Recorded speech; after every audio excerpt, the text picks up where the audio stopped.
ബെർലിനിലെ ഹെർട്ടി സ്കൂളിൽ നടന്ന സംവാദത്തിൽ തെരഞ്ഞെടുപ്പ് കമ്മീഷനെതിരെയും കേന്ദ്ര ഏജൻസികൾക്കെതിരെയും രൂക്ഷ വിമർശനവുമായി ലോക്സഭാ പ്രതിപക്ഷ നേതാവ് രാഹുൽ ഗാന്ധി. ഹരിയാന, മഹാരാഷ്ട്ര തെരഞ്ഞെടുപ്പുകളിൽ വോട്ടുകൊള്ള നടന്നതെന്നും ഇന്ത്യയിലെ തെരഞ്ഞെടുപ്പ് സംവിധാനത്തിൽ അടിസ്ഥാനപരമായ പ്രശ്നങ്ങളുണ്ടെന്നും രാഹുൽ ആരോപിച്ചു. ജർമ്മനിയിലെ ബെർലിനിൽ ഹെർട്ടി സ്കൂളിൽ നടന്ന സംവാദത്തിൽ കേന്ദ്ര സർക്കാരിനും ഭരണഘടനാ സ്ഥാപനങ്ങൾക്കുമെതിരെ രൂക്ഷമായ ആരോപണങ്ങൾ ഉന്നയിച്ച് ലോക്സഭാ പ്രതിപക്ഷ നേതാവ് രാഹുൽ ഗാന്ധി. ഹരിയാന, മഹാരാഷ്ട്ര നിയമസഭാ തെരഞ്ഞെടുപ്പുകളിൽ വ്യാപകമായ വോട്ടുകൊള്ള നടന്നുവെന്നും ഇന്ത്യൻ തിരഞ്ഞെടുപ്പ് സംവിധാനം വലിയ വെല്ലുവിളിയാണ് നേരിടുന്നതെന്നും അദ്ദേഹം ആരോപിച്ചു. രാജ്യത്തെ തിരഞ്ഞെടുപ്പ് മിഷനറിയിൽ അടിസ്ഥാനപരമായ തകരാറുകളുണ്ടെന്നും വോട്ടർ പട്ടികയിലെ ക്രമക്കേടുകൾ ചൂണ്ടിക്കാട്ടിയിട്ടും തിരഞ്ഞെടുപ്പ് കമ്മീഷൻ മറുപടി നൽകാൻ തയ്യാറല്ലെന്നും രാഹുൽ ഗാന്ധി കുറ്റപ്പെടുത്തി.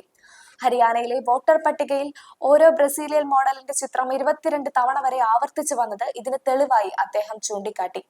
കേന്ദ്ര ഏജൻസികളായ ED, CBI എന്നിവയെ സർക്കാർ ആയുധമാക്കി മാറ്റിയെന്നും BJPയെ പിന്തുണയ്ക്കാത്ത വ്യവസായികളെ പോലും ഈ ഏജൻസികൾ വേട്ടയാടുകയാണെന്നും അദ്ദേഹം പറഞ്ഞു.